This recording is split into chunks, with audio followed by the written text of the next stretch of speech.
ராஜேஸ்வரி, அதிமுக கூட்டணியில் இருந்து புரட்சி பாரதம் கட்சி விலகக்கூடிய சூழ்நிலையில் இருக்கிறது.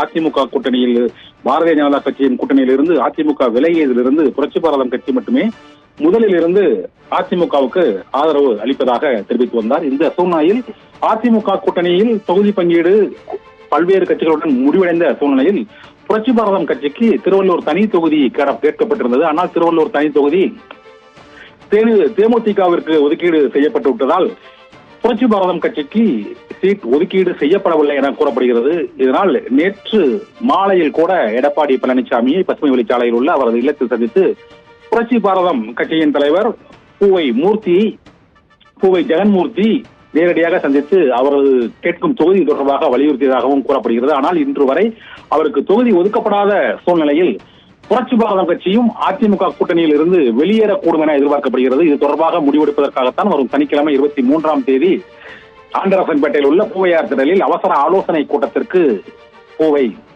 ஜெகன்மூர்த்தியார் அழைப்பு விடுத்திருக்கிறார். அவர் கட்சியின் நிர்வாகிகளுடன் ஆலோசனை நடத்தி அதிமுகவுடன் கூட்டணியை தொடர்வதா அல்லது இந்த நாடாளுமன்ற தேர்தலில் விலகுவதா என்பது குறித்து முடிவெடுப்பதற்காக இந்த அவசர ஆலோசனை கூட்டம் வரும் சனிக்கிழமை நடைபெறுகிறது. அந்த கூட்டத்தில் தான் அதிமுக கூட்டணியிலிருந்து விலகுவது தொடர்பாக புரட்சி பாரதம் கட்சி முடிவெடுத்து அறிவிக்கும் என எதிர்பார்க்கப்படுகிறது. ராஜேஸ்வரி.